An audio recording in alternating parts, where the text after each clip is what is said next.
Hola, buenas tardes. Soy Dariana de la licenciatura en Derecho. Eh, Vengo a hablarles sobre el acto reclamado en el juicio de amparo.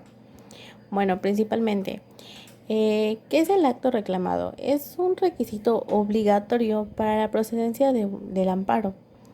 Es imputado por el quejoso a una autoridad y puede ser tanto un acto en sentido estricto como una ley.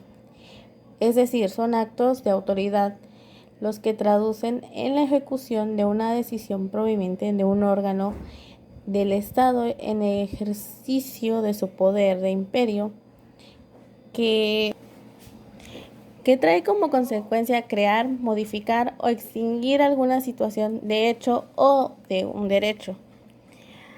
Así, existe una relación directa entre el acto reclamado y la autoridad, ya que el primero debe forzosamente emanar de un ente u órgano de tal naturaleza. También puede advertirse el vínculo entre ambas figuras. En el artículo 11 de nuestra ley de amparo, redacta que es una autoridad responsable la que dicta, promulga, publica, ordena, ejecuta o trata de ejecutar la ley o el acto reclamado.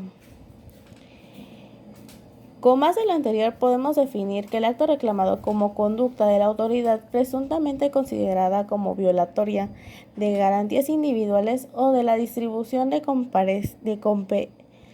competencias entre la Federación, los estados o el Distrito Federal, reclamable a través del juicio de amparo independientemente de que adolezca o no del vicio de ser contraria a la institución política de los Estados Unidos mexicanos.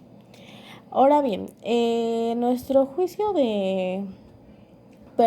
suspensión tiene una clasificación dentro de las cuales dentro de las principales está el acto reclamado, que pueden señalarse los siguientes. En relación con el sujeto que emite el acto, tenemos que los particulares son aquellos procedentes de personas físicas o morales que no integran la estructura del Estado en México. Asimismo, no se atribuyen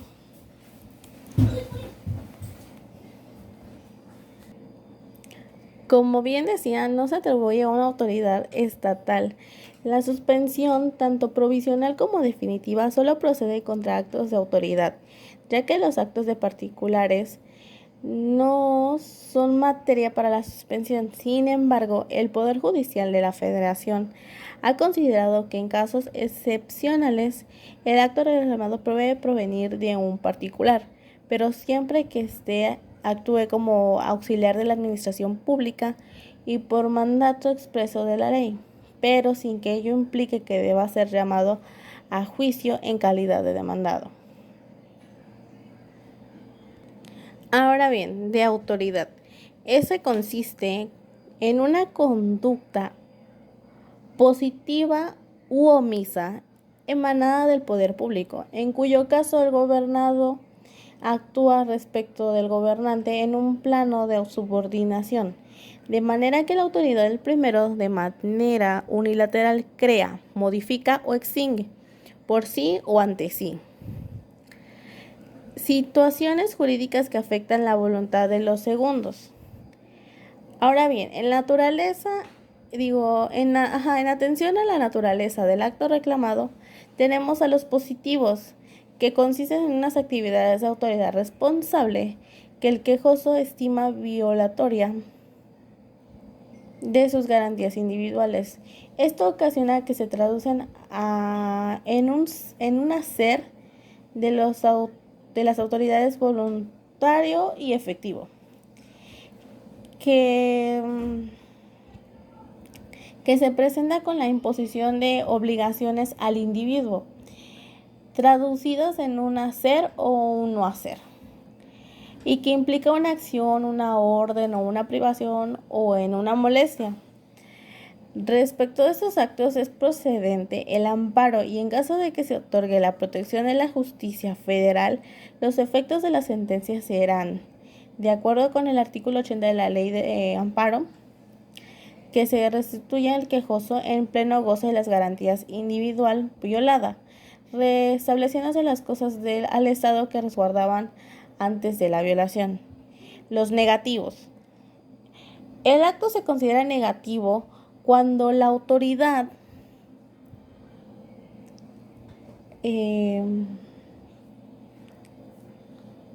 se rehúsa a satisfacer la pretensión del gobernado. Esto es, la autoridad ha hecho manifestación de voluntad para no conceder al quejoso lo que a él presuntamente le corresponde. Estos negativos con efectos, hay negativos con efectos positivos.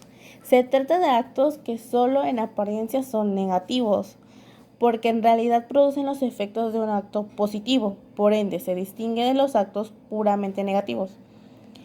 Y en cuanto a sus efectos, los cuales por lo general se traducen en la imposibilitación de obligaciones a cargo de los gobernados. Cabe señalar que el Poder Judicial de la Federación ha sostenido la procedencia no solo del amparo, sino también de la suspensión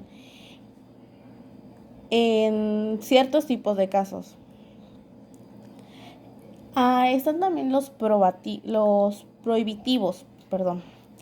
aquellos por los que la autoridad conmina al obligado a un no hacer. Por tanto, se traducen en un verdadero hacer de la autoridad, consistente en imponer al gobernado una obligación de abstenerse de llevar a cabo determinada conducta, lo que extraña una limitación a la actividad del gobernado. Por tanto, los actos prohibitivos,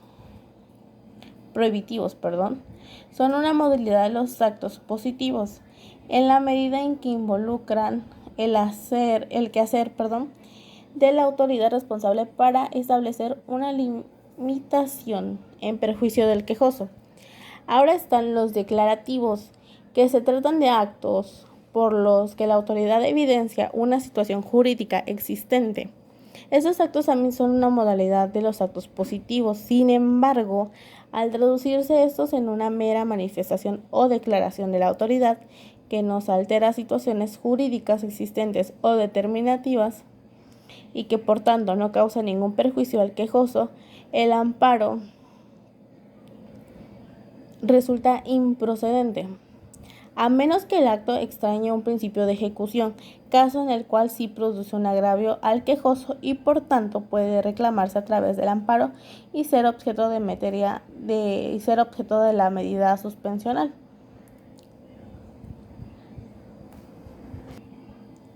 Otro tema importante de la suspensión de amparo en el juicio de amparo es la razón de la temporalidad del acto. Ahora bien, se han llevado a cabo en su total, los juicios de amparos pasados se han llevado a cabo en su totalidad al momento de interpretarse la demanda del amparo. Pueden impugnarse por medio del juicio de garantías para que el tribunal de amparo determine si la autoridad responsable actuó con apego a la norma fundamentada, siempre que se trate de actos no consumados de modo irreparable. Ahora bien, los presentes se están ejecutando al momento de proveerse el amparo. Así, al tratarse de actos cuya realización se encuentra en curso, es procedente el juicio de garantías al haber materia